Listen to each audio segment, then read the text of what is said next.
Chia মুচকি হাসি দিয়া দিলা পরাণ কাঁদিয়া দেওয়ালিতে আইসা গেল মায়া লাগাইয়া ওগো হবিগঞ্জের মাইয়া শাপলা বিলাসিয়া ওগো হবিগঞ্জের মাইয়া শাপলা বিলাসিয়া মুচকি হাসি দিয়া দিলা পরাণ কাঁদিয়া দেওয়ালিতে আইসা গেল মায়া লাগাইয়া নজর লাগাইয়া কন্যা নজর লাগাইয়া যেন আসমানের পরি এলো মাটিতে নামিয়া যেন আসমানের পরি এলো মাটিতে নামিয়া মুচকি হাসি দিয়া দিলা পরাণ কাঁদিয়া শাপলা বিলে আইসা গেল মায়া লাগাইয়া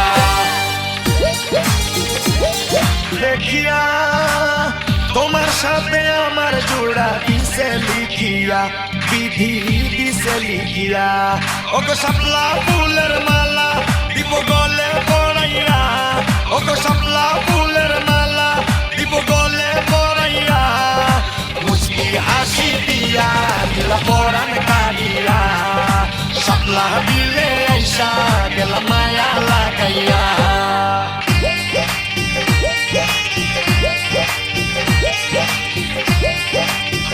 লাল শাপলার কোনো চাদর, পুরো বিল জুড়ে বিছানো শাপলা, তাই গ্রামটির নামই হয়ে গেছে শাপলা বিল। সবাই এই নামে ডাকে উত্তর শাপলা গ্রামটিকে। শাপলা বিল মৌসুমের শুরুতে করোনার কারণে কম হলেও এখন মুখরিত দর্শনার্থীদের আনাগোনায়। শুধু প্রাকৃতিক সৌন্দর্য নয়, এর সাথে জড়িত অনেক পরিবারের কর্মসংস্থানও। মোহাম্মদ গিয়াসউদ্দিন মিয়ার প্রতিবেদন জানাচ্ছেন মোবাইল করে। এখন মুখরিত দর্শনার্থীদের আনাগোনায়। শুধু প্রাকৃতিক সৌন্দর্য নয়, এর সাথে জড়িত অনেক পরিবারের কর্মসংস্থানও। খুব ভালো লাগছে, বাচ্চারা এনজয় করছে। আমার শাপলা বিলে অনেক ভালো লেগেছে।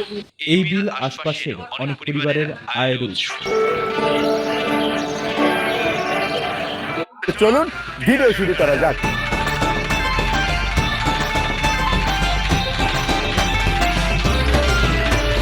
আজকের এই ভিডিওতে এই লাল শাপলার সমস্ত সৌন্দর্য সহ আপনি এখানে কিভাবে আসবেন, কত টাকা খরচ হবে, তার সমস্ত কিছু নিয়ে কমপ্লিট একটি ভ্রমণ গাইডলাইন দিব।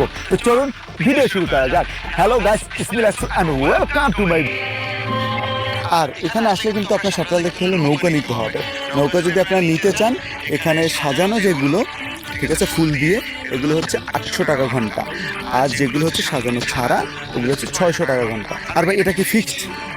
ফিক্স না, অনেক সময় বললেও হয় না একটা কম তারা কিছু দেখতে পায় না। তো আপনি ফুলের যদি খুব সুন্দর ভিউজ দেখতে চান, তাহলে আপনাকে সূর্য ওঠার আগে আসতে হবে এখানে, এবং একেবারে রোদ্রটা ওঠার আগে এখান থেকে চলে যেতে হবে। তো এর যে মাঝামাঝি সময়, যেমন সকাল 6টা থেকে 9টা পর্যন্ত বা হাইয়েস্ট 9:30 পর্যন্ত আপনি এখানে খুব সুন্দর করে এই ফুলের সৌন্দর্য উপভোগ করতে পারবেন। পর্যন্তই দেখা হচ্ছে নতুন ভিডিওতে। সে পর্যন্ত ভালো থাকবেন, সুস্থ থাকবেন। আল্লাহ হাফেজ। তো আজকে